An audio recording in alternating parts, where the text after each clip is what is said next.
I did post my YouTube channel, the link, but then I didn't make it visible. I realized that this morning. It is now visible. You can now actually see the recordings of the lecture. I was so proud of myself that I got them up the same day. And then I foiled myself as usual. In this case. All right. Is there anything you all have questions about or anything you're worried about? Or no concerns right now? That's good. It's only been one day. That would have been a rough first day if you were already stressed out. I'm glad. I kind of hope you're actually a little less stressed out, maybe.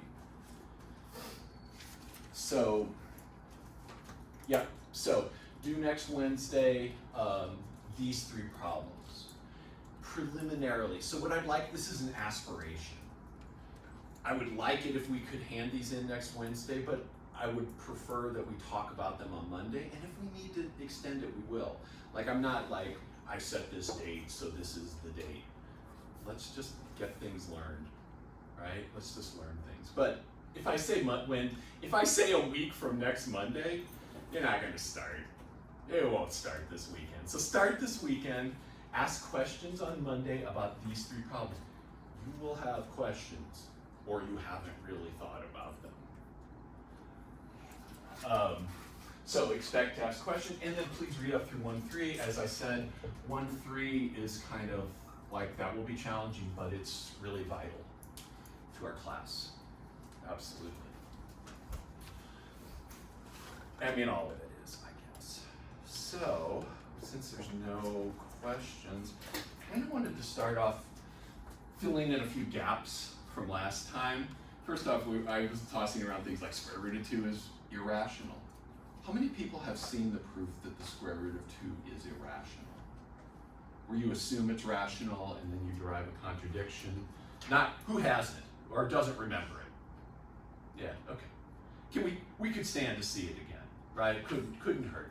Because I also want to exemplify proof writing, and what I would kind of want to see from you. I'm going to this weekend write up a problem for you to show you what I would want in terms of detail and verbiage on your write-ups. So I'll have that to you this weekend. So let's start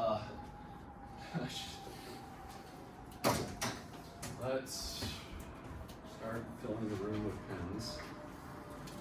Let's write a claim. And how about I'll get a little fancy. We'll do the square root of 3 is irrational.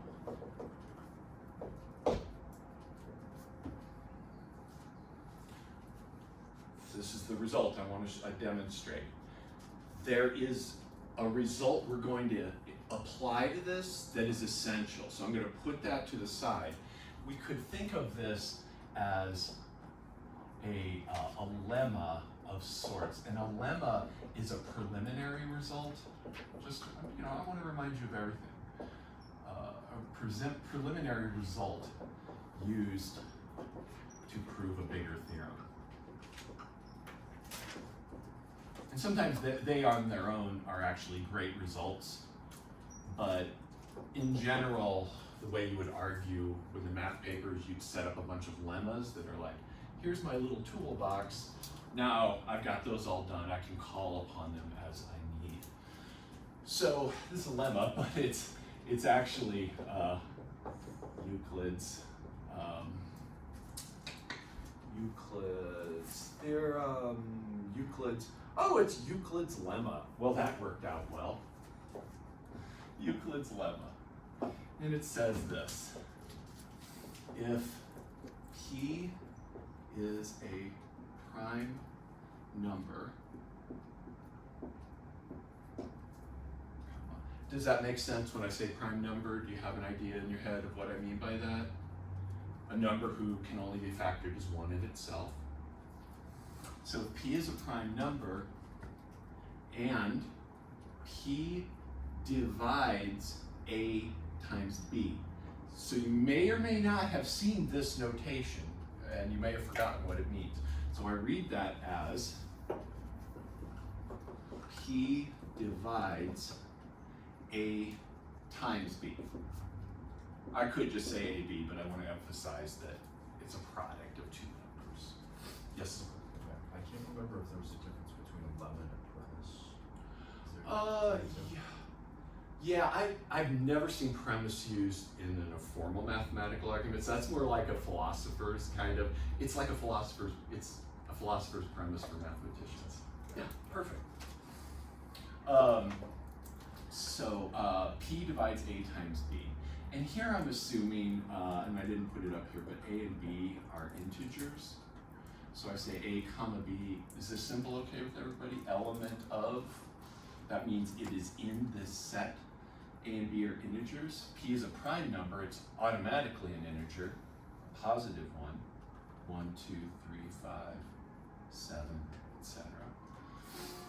So if P divides the product of two whole things, and P is prime, then P divides A or P divides B.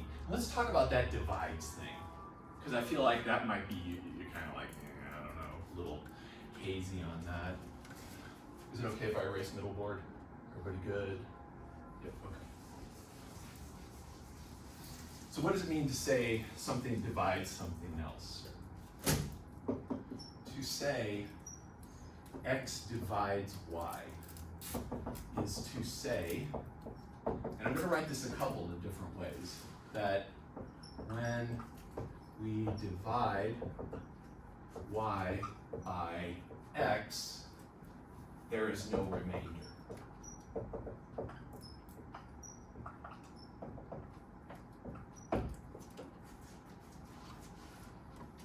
G. 2 divides 6. Did you know I was going to say 6? I said 6 too. That's cool. That's cool.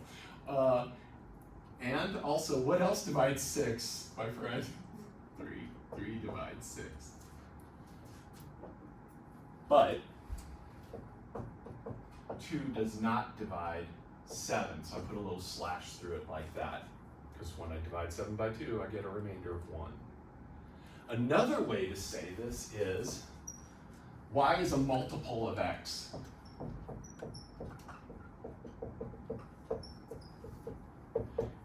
And that means that Y equals K times X for some integer K. Let me stop and let you get caught up. I have a sip of tea.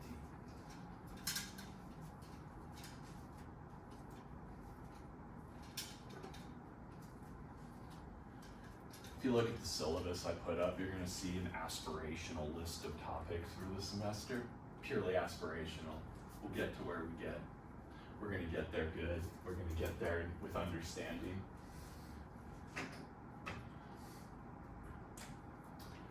How is this feeling? Is there any confusion or questions at this point? No? Good? Okay, cool. So down here, I mean, just to take this, I say 2 divides 6. That means 6 is equal to 3 times 2. And this one, of course, 6 is just 2 times 3. Those say the same thing, but the K here is 2, and the K here is 3. So let's look at what this result says. Let's just play for a minute before we even write our proof up here. Let's just take this result as an example, or show you this is true by example. I'm not going to prove it. It's very number theoretic. It's not in the scope of our class, so we will assume it. If I say, take a prime number 3, and it divides a product of 2 numbers. So let's say it divides 12 times 5. So here's my A, here's my B, and here's my P. Is that true? Does 3 divide 60? Yeah, we got that. Notice that 3 divides 12, but it doesn't divide this. So we can say 3 divides 12, so thanks Euclid. But it doesn't divide both of them. But 3 does not divide 5. That's okay. Euclid said it just has to divide one of them.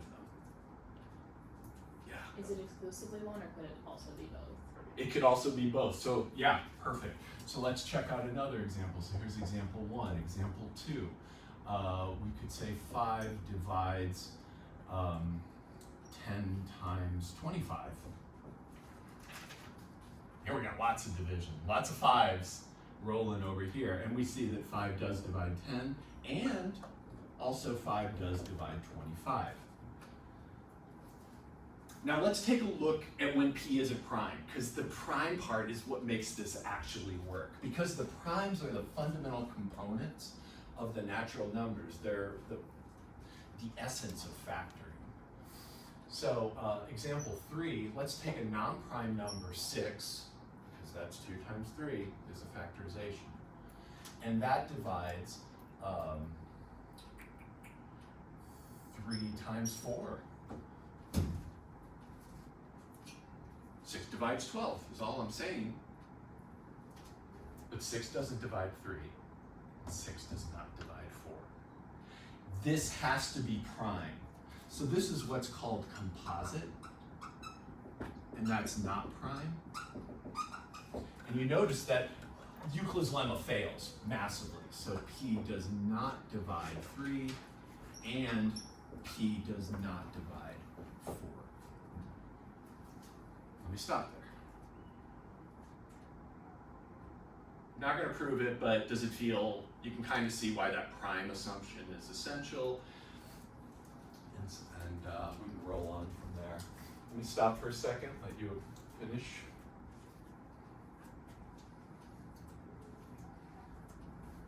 Prime numbers are not going to be a thing we think about beyond today. That's algebra, that's number theory, logic and proof. Probably the last time we talked about a prime today. Marcus, do you got any questions on that, or are you processing? Maybe I'm missing the point. Yeah, go ahead. If you had p, if let's say p is 4. Okay, so p is 4. A is 8, and A is, I don't know, 24. Yes. Oh, I like this. Okay, cool. So It divides both of them. It does, but it's not a prime number, so it's not relative to the Exactly. number, right? Exactly. So Yeah. why do we consider it 6? It's Uh, also not a prime number. Well, okay. I love where you're going with this. So, this is a guaranteed result that if p is prime and it divides a product, it divides one of the parts of the product. This is an example. This is an example why it's important for p to be prime, but it can still happen. It's just not guaranteed. See, when it's prime, I know for a fact it will. Here, it's like it's kind of a crapshoot. Sometimes it does, and sometimes it doesn't. Great example. Yeah, awesome. Does that make sense? Yeah, cool, beautiful. All right, so we believe Euclid. If we stop believing Euclid, we probably should just stop coming to class, because that shit's old, and probably not going to break it apart at 8 a.m. on Wednesday morning here. But if we do, cool. We'll all be famous. We can quit school and make thousands of dollars or something. All right, so claim square root of 3 is irrational. My proof, so I would write proof here. Everyone has their own proof style. If you've done proofs before, you have a style you're developing still. That just looks like poof, but it's proof. Sometimes they feel like poof, but I do mean proof there. So I want you to write out everything. I want sentences. Assume that the square root of 3 is not rational. What do you think? What method of proof am I approaching here? What am I using? Proof by contradiction. So what I'm going to do is I'm going to show that if square root of 3 is, if this is true, then something crumbles in the middle. And here's what crumbles. You don't see what crumbles yet. So assume square root of 3 is not rational, and proceeds. I'm going to let my reader know what I'm thinking by contradiction. Up front, you want to let your reader know what is this argument about? What, give me a brief summary of what I'm about to read so I know how to deal with it. So, assume, and these are my words, use your own words, or, copy mine, whatever, it's all good. Square root of 3 equals A over B. Wait, so is that not a mistake then? This should say, not irrational, thank you. Sorry. Thanks, Emily. It's good. Assume it is not irrational, i.e., assume it is rational. I left out an IR. Square root of 3 is rational. Thanks for catching that.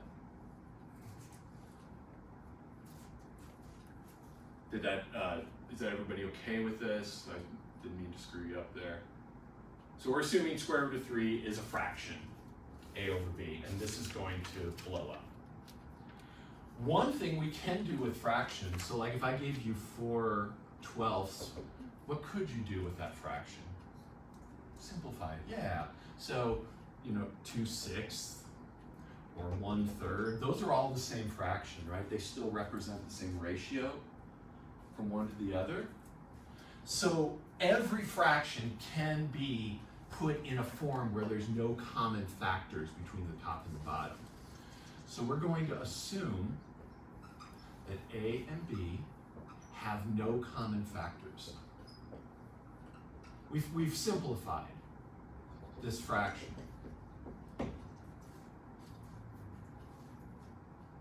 So instead of 6/12, I have 1/2. And nothing can be canceled. And I can do that with every single fraction. This is the hard part. We're almost done. Now we're going to kind of show that, let me tell you where we're headed. We're going to show that if this is true, A and B actually must have a common factor, and that will be the contradiction. Does that make sense? So I can take any fraction and put it in simplified form. Here I'm saying, let's put this in simplified form. And then I'm going to show, hey, this actually can never be in simplified form. So this can't be a fraction. So let's do it. So now I'm going to multiply both sides by b. So we've got, this implies, notice how I'm doing transitional phrases, that square root of 3b equals a. I'm just doing some multiplying both sides by b there. And I'm going to square both sides. Go square each side. So I'm going to get 3b squared equals a squared.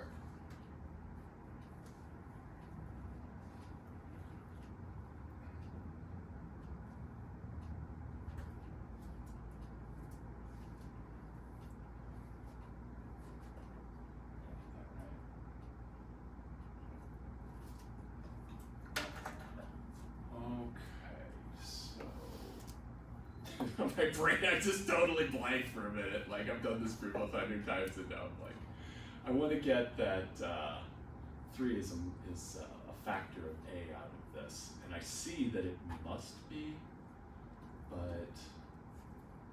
all right, I'm sorry, I gotta check my notes. What a sad moment. What a sad, sad thing I've been reduced to. And you know what I probably did in my notes? I probably was like, yeah, I got this. Oh, cool. Oh, yeah. Okay, we got this. I was thinking too far. I was trying to use Euclid's result already, but I don't need to. Do you see that this is a factorization of a squared here? So you take the number a squared, and I can factor it like this. 3 times something else b squared. So this is a factorization of a squared. 3 divides a squared is what I'm saying, if this is true. 3 goes into a squared evenly. So, i.e., 3 divides a squared, so a squared equals 3 times some k for some integer k. And we actually know it's probably a positive number, but it doesn't really matter. So a squared is a multiple of 3. That's all I needed to get from that.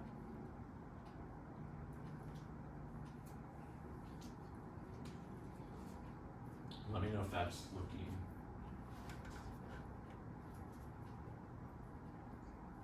Okay.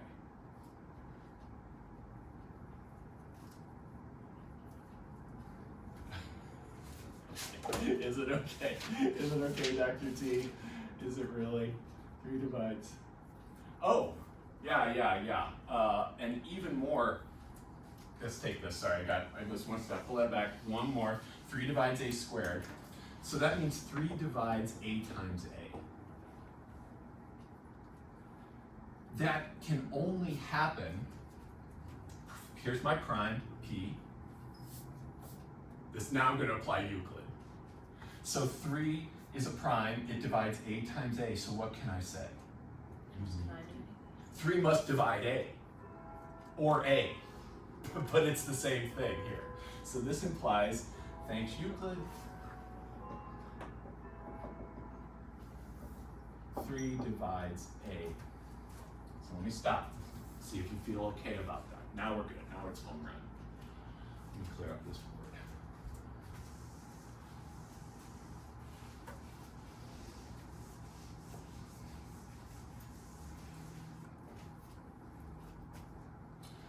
So, 3 divides a means that a is, this is what I skipped, 3 times some k for some whole quantity k, for some integer k. There we go. Let's pick it up just real quick after you get that done, just recap. We assumed square root of 3 was a fraction a over b. Flattened that out, squared both sides, and then we saw that 3 must divide a squared because of that. If 3 divides a squared, thanks to Euclid, 3 must divide a. So now a is just a multiple of 3, is all I'm saying. Let's square it now. Now square to get a squared equals 9k squared. You're gonna like this because we are really just about. I don't think we'll even need more board. We're gonna get this sucker. So let's come back to this equation. I'm gonna label it star. You could put a number on it or something like that. So, and I use the word plug. I'm sure some people would be upset about it, but plug this form of a squared into star, that equation over there. Remember what it says here, let me just kind of write it. It says that a squared equals 3b squared, that was star. And so the left side becomes 9k squared equals 3b squared.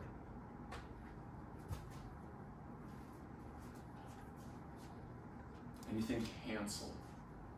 Simplification, you gotta take a 3 out of both sides, right? So this implies 3k squared equals b squared. What have I just shown? So here's the contradiction has arrived. Take a minute, don't say it out loud. What is the contradiction now?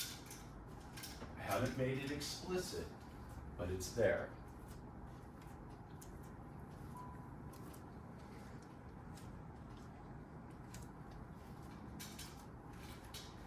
Take that and convert it into what can you say about b squared then?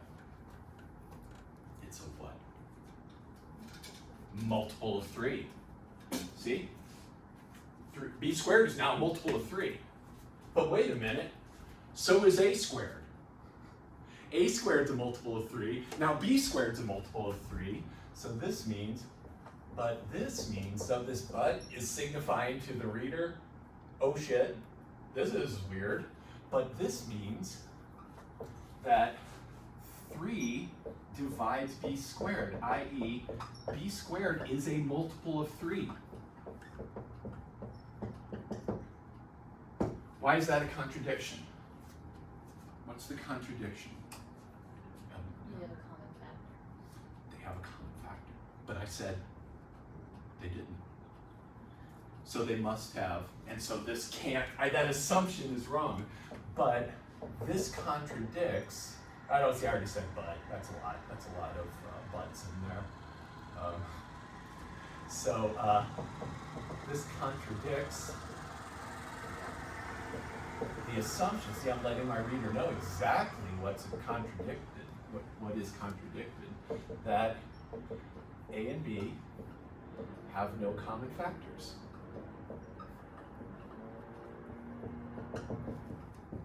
Thus,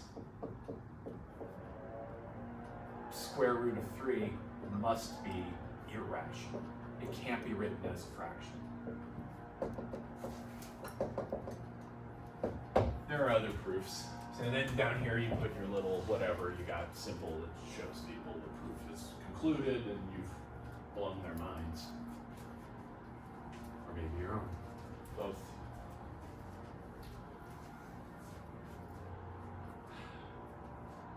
So I'm just glad to get rid of this, like get it done, because I'm not really into number theory a whole lot, but we it's a nice soft way to begin with a proof. And it shows you proof by contradiction if it's been a while. Is there any questions or anything on this? Because I'll never ask you to do this,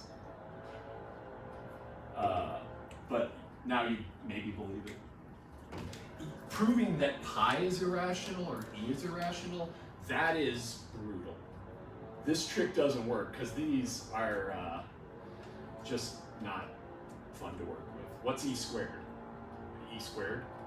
What's pi squared? Pi squared? It's not like a nice number like 3 or 9 or something. So those things become much more challenging. All right, so I'm glad we got that done. Let's never do that again. I got into analysis for a reason, because we build stuff in analysis. That's what I liked about it. You're going to find in this class that building things is what this class is all about. We're really going to construct things in a way that won't become evident until you do it a few times. So let's do a little bit more review of a couple important ideas. Let's talk a bit about sets. And those are super important to us, and set operations. This whole week is really just refreshing our minds about some things. And if I haven't said it yet today, I don't think I have. Thanks for showing up at 8 a.m. I'm proud of all of you. I'm super impressed. It is, it's great. It's really, I assumed like there'd be nobody in class. And I couldn't blame you. Oh, well, no proof. Easy, buddy. So, A and B, let's assume A, B, C are sets. What's a set?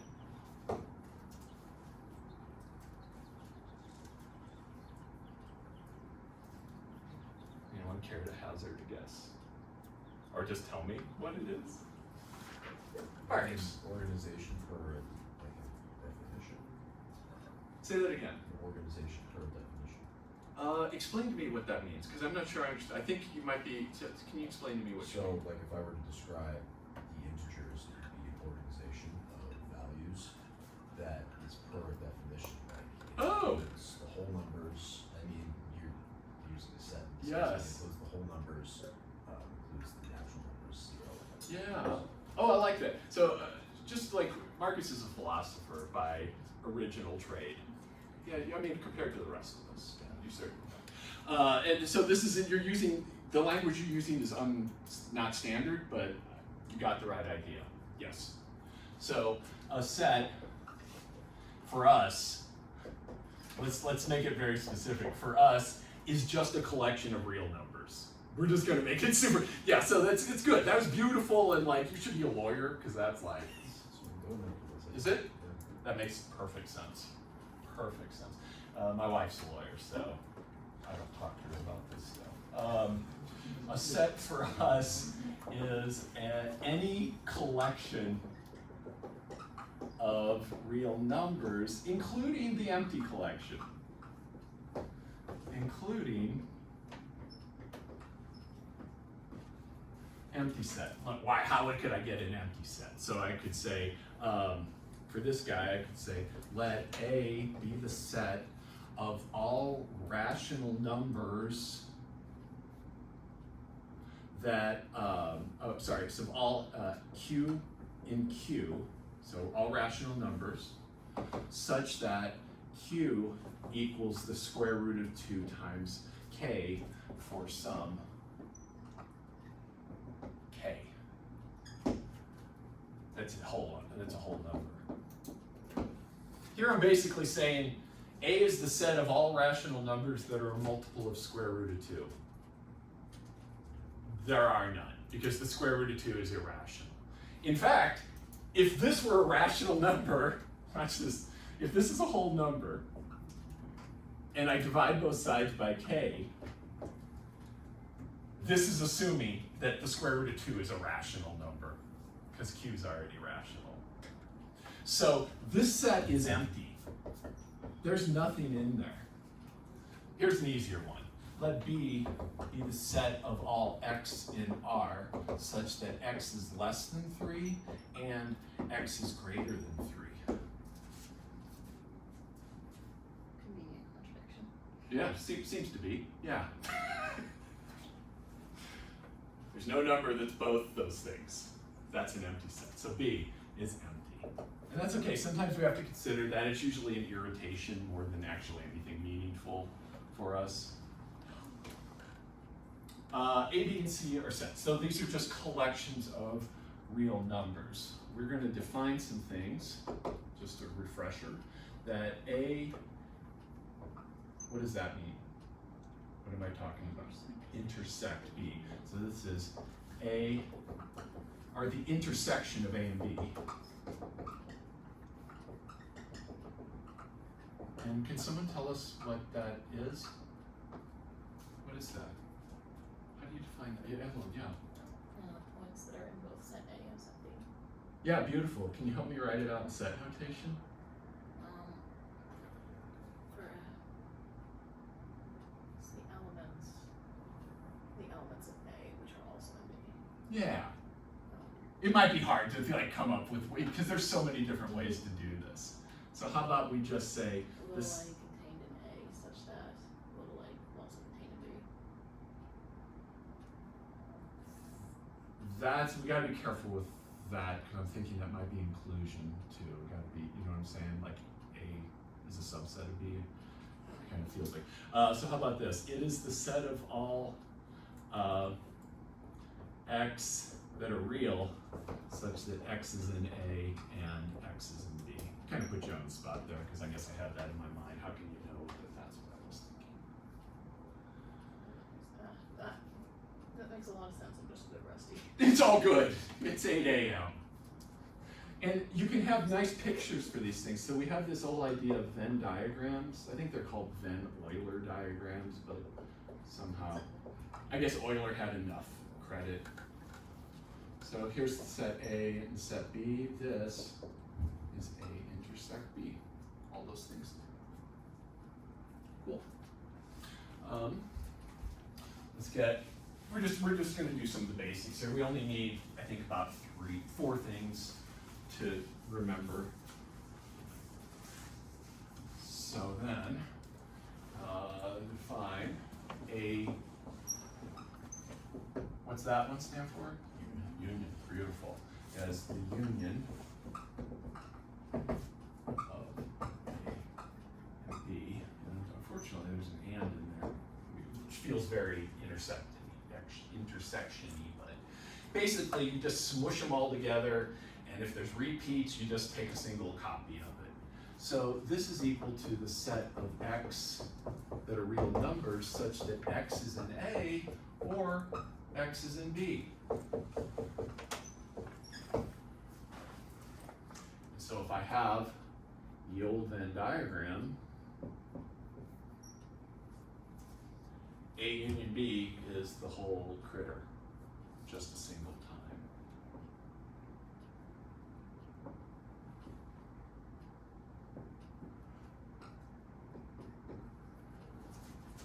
It's all supposed to be shaded in, whether or not it looks like it.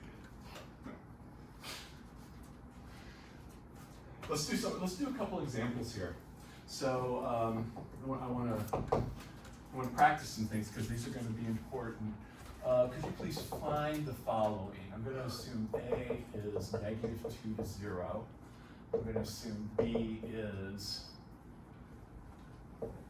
0 to 2. What's this mean? If I do it like that? That's inclusive. This is inclusive, and that's, yeah, but you have the right idea.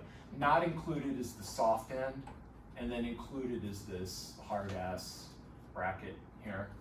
And then C is going to be -2 to -1, both open. Is this, are we assuming that they're all real numbers? Yes. Yes, just for the rest of the semester. Yeah, every number I put on the board is a real number. And in fact, we can sketch these out on the real number line. And I would strongly recommend sketching pictures in this class when you can. That was another reason I became an analyst. So here's 0. So -2 to 0, you could do this a couple ways. You could do it with this kind of bar stuff here. So you put a little line segment with an open circle, and then that means don't include. So here's set A. There's set B. That would include the 0, and then set C is out this way somewhere. Hey, can you just sketch those yourself? So I don't want to give away the fun. If I do everything, it's boring for you. And then find these.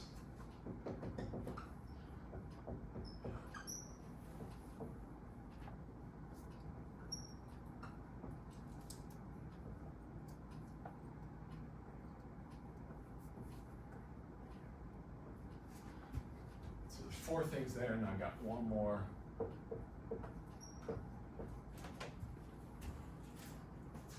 I didn't find that, but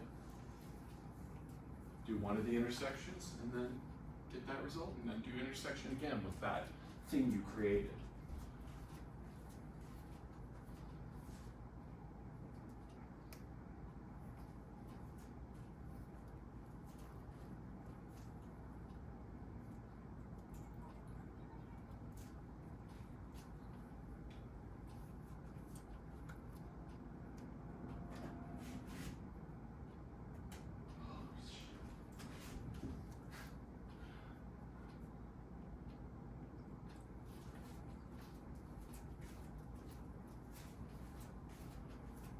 If this doesn't work, I'm just bringing screws and a drill in. We're just gonna permanently glue this sucker back together. Doesn't seem to be liking, see.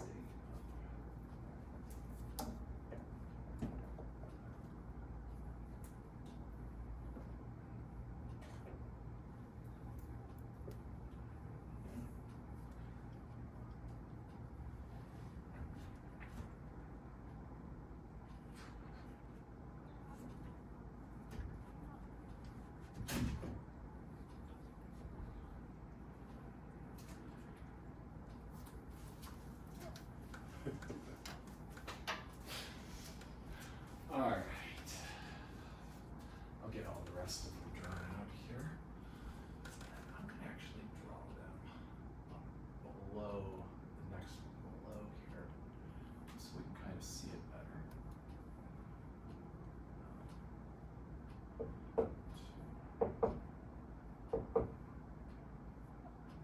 Does not include that.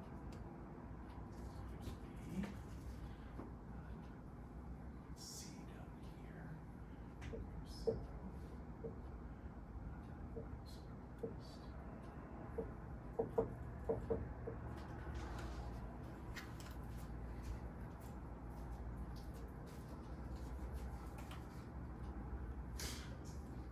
I'm gonna end up with my hand stuck on my face, and this thing will still not be stuck. Those pictures looking okay to everybody? I do have, let's see, I do have one more. No, I guess that's pretty good. What is A union B? Say it louder. What? -2 to 2. Minus 2 to 2. Kirti and I, Calc 2, it was Calc 2, right? Kirti would always have the answer, but I would have to like read her lips. Yes, so beautiful. So it's just everything that's in both of these two sets. If 0 wasn't included in there, we'd still have a hole, but this one fills in the hole in 0, so I'm just writing it. And by the way, I am using interval notation here. Is that okay? I didn't say that explicitly. These aren't ordered pairs ever for us. Can somebody else tell me about A intersect B? Yeah, empty? Yeah. Is that what you said? I can't tell you. I can't tell you because it's empty. Yeah, it's empty. Does that look good to everybody? There's no common points. What about A union C? It's just A. Because, so this is just A, and what we can note here, and I'll just introduce it this way, is that C is a subset of A.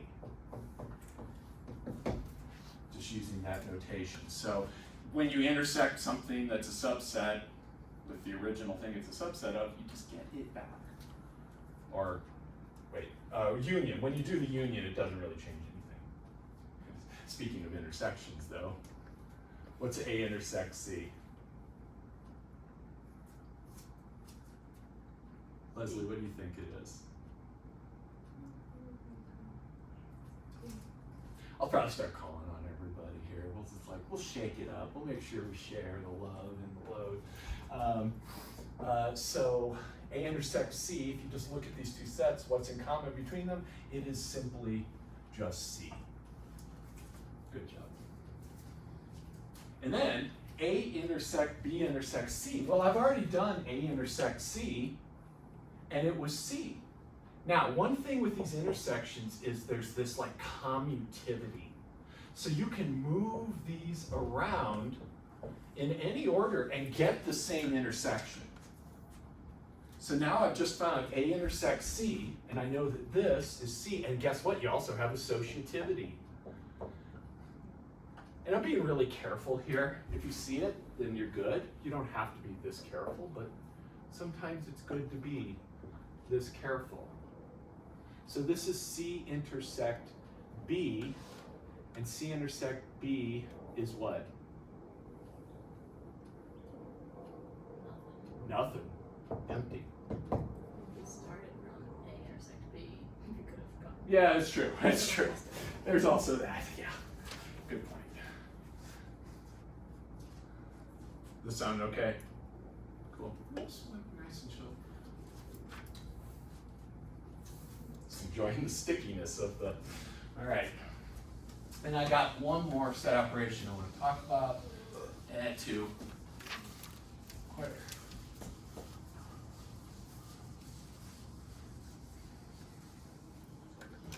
So then, if I write A with a superscript C, I'm pretty sure this is how our book does it. This is the complement of A.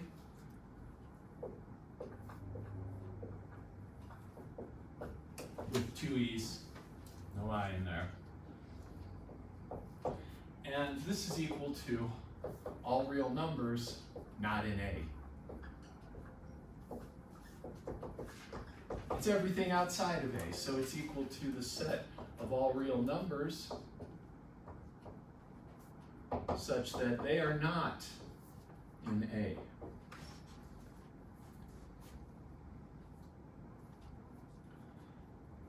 Do me a favor and write out the complement of B for me.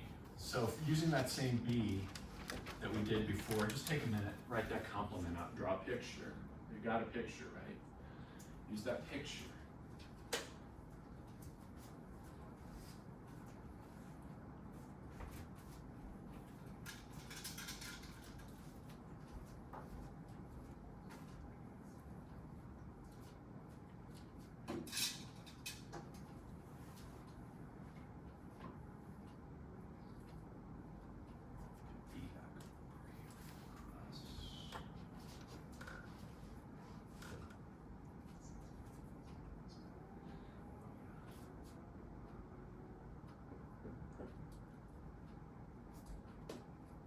to do it this way now too.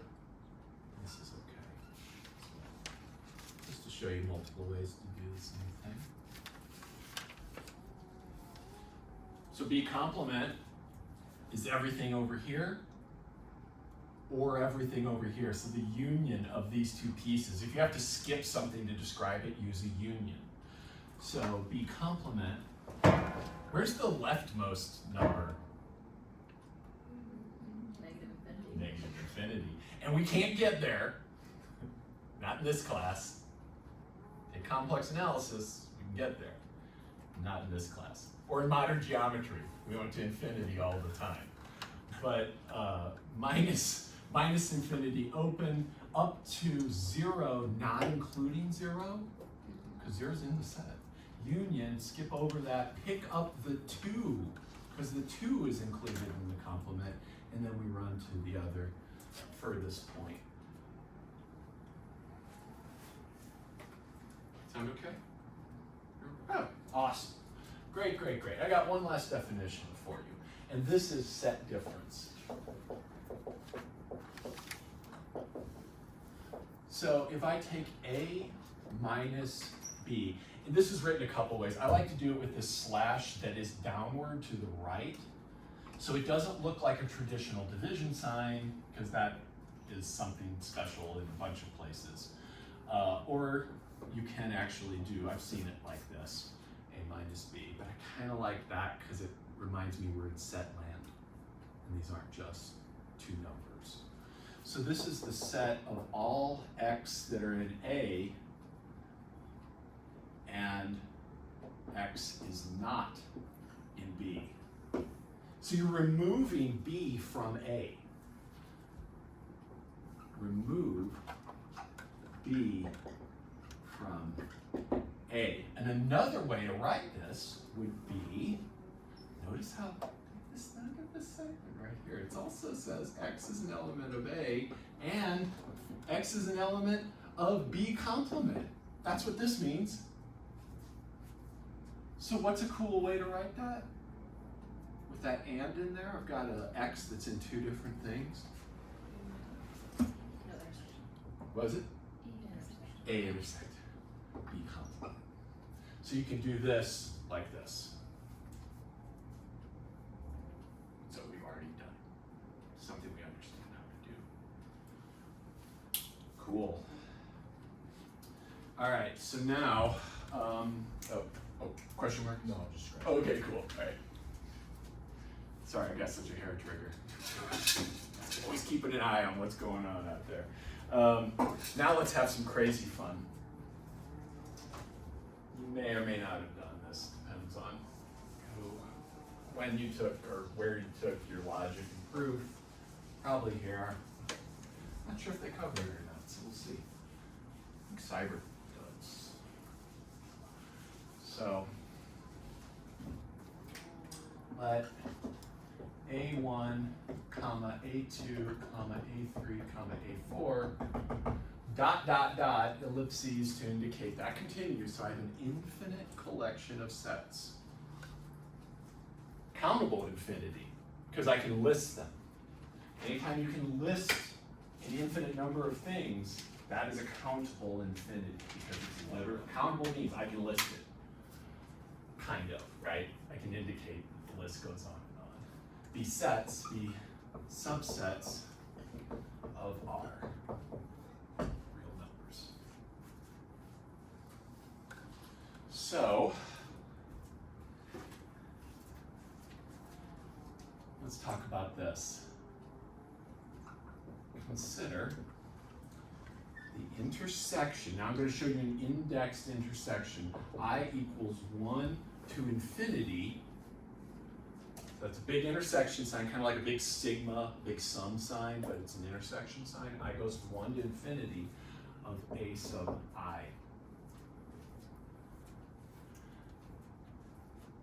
That is the set of all things that are in every single one of those. So this is an infinite intersection. And this is where things start to get weird in our class. Whenever infinity enters the picture, weirdness ensues. And it's going to here. And then we also have this guy, which is the union of all those. So this is infinite union. And what I mean by this is, of course, just, well, not of course, I try to avoid words like that. They're such assholey math people words, clearly and obviously. Those words suck. It's just keep on going. Just keep taking what's in common between all of them. Notice I am not putting a limit up here. We don't have limit structures with these sets. We just think of it as just doing it forever and ever. And then this one is A1. Union. Union. Union. Okay. All right. Nice. Now let's have the real fun. Because I feel like so far your brain's kind of like, yeah, okay. Been here, kind of, or this isn't too far out of my neighborhood. So let's change that. So let's say I'm going to create a set A sub k, and it's going to look like this. Actually, start with A1. Let's do it by induction, and you can kind of get the pattern. 2, 4, 6, 8, dot, dot, dot.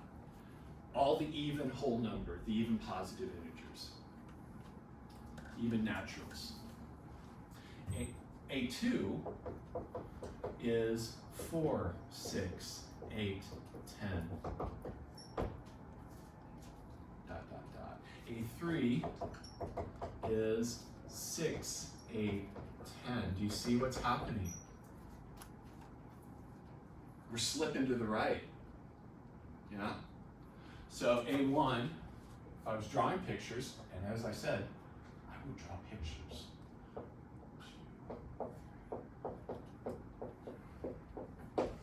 2, 6, dot, and then is this. And I'm going to draw it right underneath it. And I'm doing this because I really think you should when you get to your problem that's just like this. Now go up to 8 here. 7, 8. 8.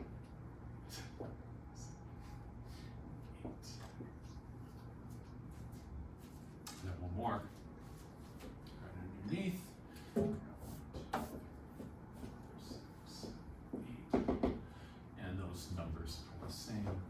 So then we start at 6, 8. Is that everything feeling okay? Let me give you a second. Everybody's drawn. Process. So if you already get this, I've got 2 questions for you. Find these.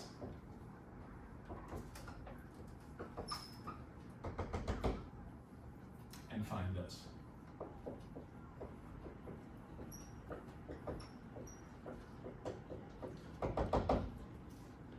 If you get done early with that because you're like, I already see it, give me a general formula for this set. But that's bonus. What is that inside there? Question mark. AK. A sub k equals, yes, I always, please, always ask for translation. A sub k equals sets, brackets, question mark. Take a minute to ponder this. I'm gonna go actually wash my damn hands now. I'll be right back. They're really sticky.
Got some ideas?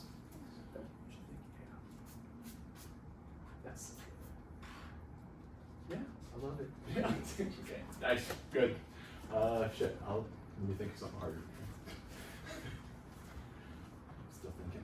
Working. Okay. Good. You working, Leslie? Thinking? You need me any sanity checks or anything? Okay. All right. All right. Okay.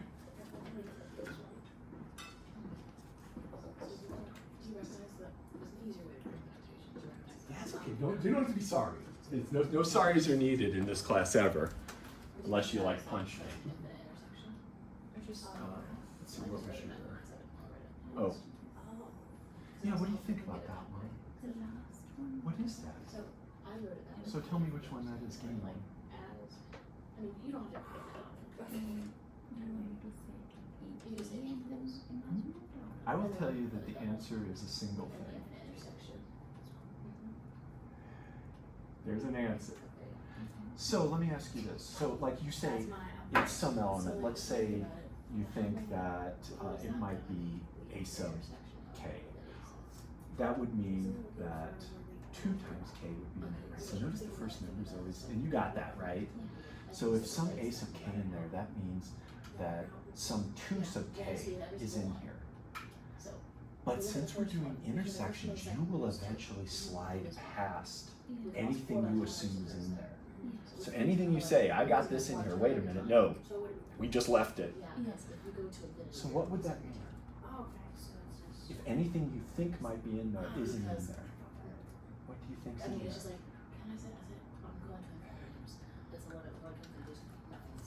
There's some special sets. Let's use the notation there again. Could anything be in there? So let's ask this question. Can any even number be in that intersection? Okay, so let's say, well, here you tell me this one is in there. 2 times something is in there. All I have to do is move up the chain, and eventually the next a sub k's won't include it at all. So anything you claim might be in there eventually can't be in there. Everything moves. So if I say, here, you say, this one's in there. And I'm like, wait a minute, no, the train just keeps moving. That can't be in there. And you're like, wait a minute, no, this one. No, just keep moving. Yes, that's it. How are we doing over here? You thinking? So, okay, let's do set order notation. So let's open some chapters. Okay, so if Yeah. so how do we refer to that? Now we've worked out that we're using You're right. so there's probably Yes. two, right? Yes. So let's look. So what is Yes, the first this term? is A1? good. Trying to figure out how. Okay, so like A1. First term is 2. What's the first term? A2. If we were to factor solve, how would we factor? Yeah, I do. So let me help, because I can see there's a. Let's see if that keeps. Oh, sorry. going. I'll let Evelyn keep going there. No, keep going. Do you want to explain it? This is great. I'm not trying to be a smartass or anything. I'm like serious. Or do you feel too? You're doing this. So what's the first term? The 6. How can we factor it to? Which would be. Okay, she's doing it too quiet. I gotta do it louder. Okay. So You said 2 people. Is the first term 2 people or something? if you think there's something in here, it's got to at least involve an even number, What's the next term? right? Because all these sets are just even positive numbers. So if you think there's something in here, tell me what it is. So you're like, okay, there is some 2k, some even number that is eventually in the intersection. And I say, yeah, for a while, because look at what this set is doing. It's going A1, A2, A3, A4, 5, 6, 7, 8, 9. Eventually, the A will start over here. Eventually, so if I just pick, let's see here, AK plus 1, right? Look at how these sets run. The first number in A1 is 2 times 1.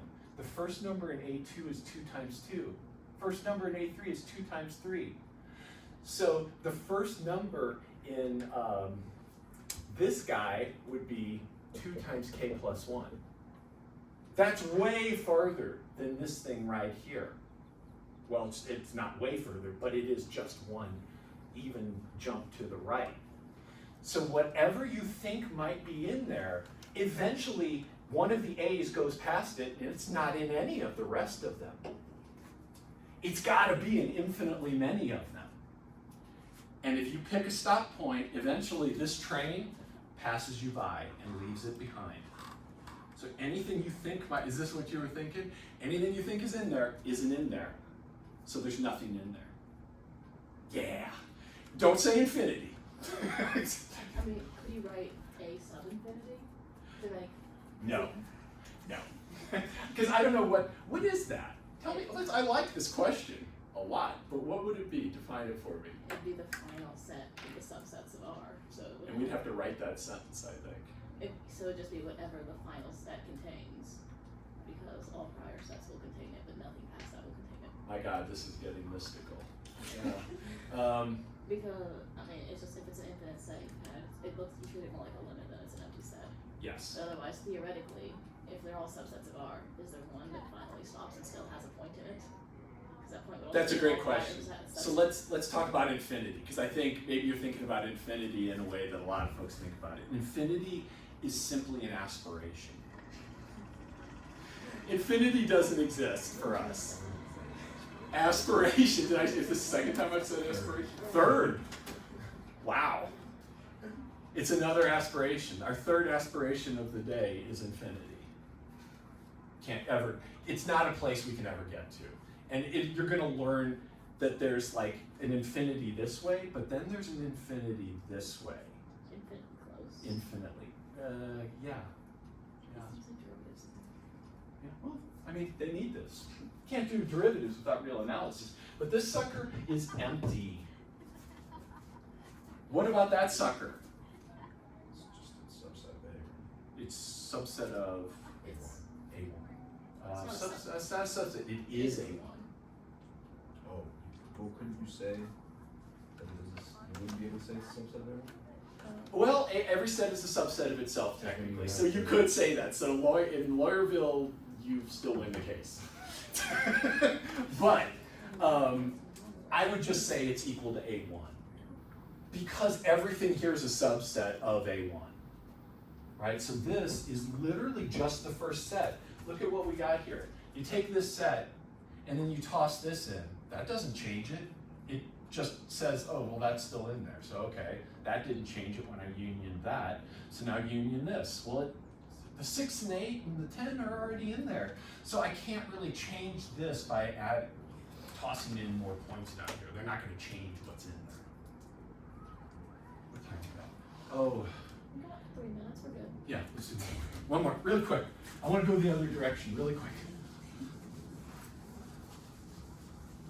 Howard, really quick, I'm sorry, because I know you. It's okay. I'll ask you a question. Okay, so sounds great.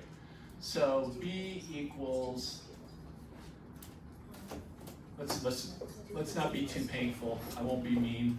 Let's do that. B is that.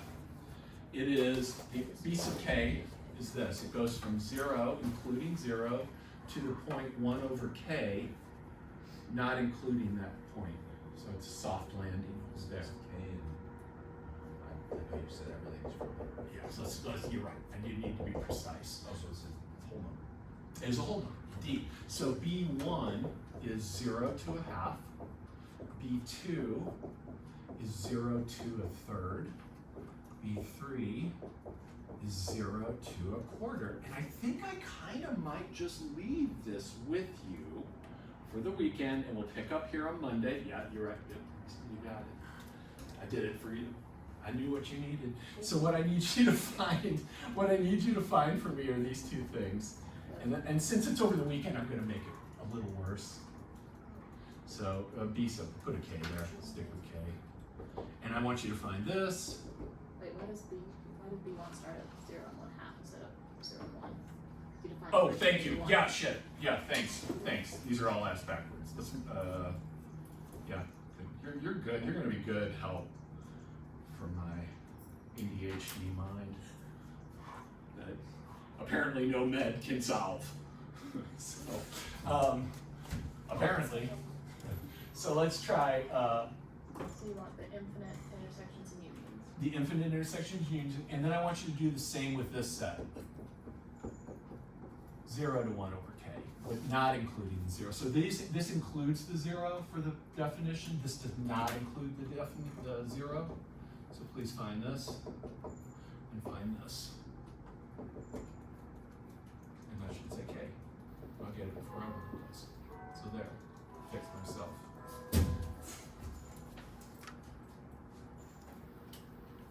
So those 4 things. Also the homework.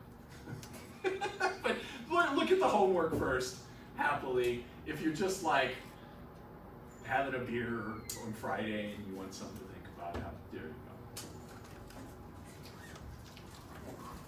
go. Oh, but you're so good. I'm so